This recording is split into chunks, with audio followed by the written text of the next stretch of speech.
Samuli Elfi Sihvosen kanssa täällä noin tunti kirvelevä IM-tappion jälkeen istutaan pelaajalaunchissa ja mietitään pikkasen asioita. Mitäs siinä nyt sit oikein tapahtuu?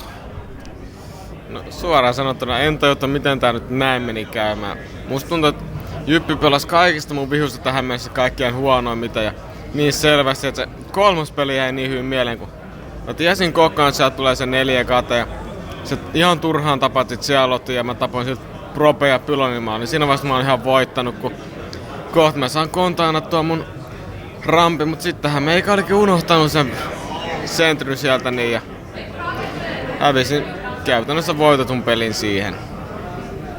Sulla oli monta hirveän hyvää tilannetta pelissä. Esimerkiksi tokassa mapissa sun Warp Prismi droppi lähti hirveän hyvin käyntiin, mutta mitä sitten?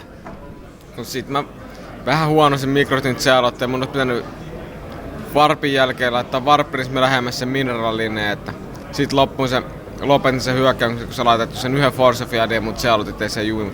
Jos se olisi ollut Warp Prismi vähän paremmassa paikassa, mä olisin voittanut senkin. Oliko sillä mitään vaikutusta asiaa, että sä et kattonut Marua ennen peliä?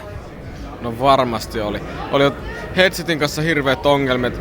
Headset, mikä mulla oli mukana, niin toinen kerta Steel Seriesin 7 meni rikki. Niin meikällä ei ollut ääniä siinä, niin just ennen matsia sitten päätin ottaa huonot noin nappikuulokkeita, käyttää niitä, niin ei ollut aikaa katsoa Marua. No. Tää on nyt sun toinen kerta IM-finaaleissa ja useita muitakin kansainvälisiä finaaleita oot jo tullut kiertäneeksi ja eilen oli vielä aika hyvät fiilikset tosta matsista, mutta luulet sä, että tuolla paineella ja isolla palkintorahalla oli mitään vaikutusta tähän hommaan vai meneekö ihan rutiinilla jo? No en usko, joten ei tuntunut yhtään, että olisi ollut paineita tässä näin. Jonkin takia vaan pelas huonosti, et en tarkasti tiedä mihin, mutta tuli vaan pelattu ihan mielettömän huonosti nämä pelit. En usko, että paineilla oli hirveästi tekemistä. Joo, mutta kaiken kaikkiaan turnaus meni hyvin, mutta viimeinen peli nyt oli tämmönen. Mitä sulla seuraavaksi on tulossa?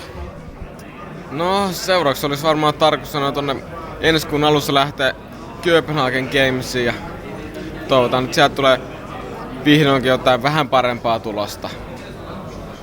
Kiitti Elfi haastattelusta ja tsemppiä sulle. Kiitos.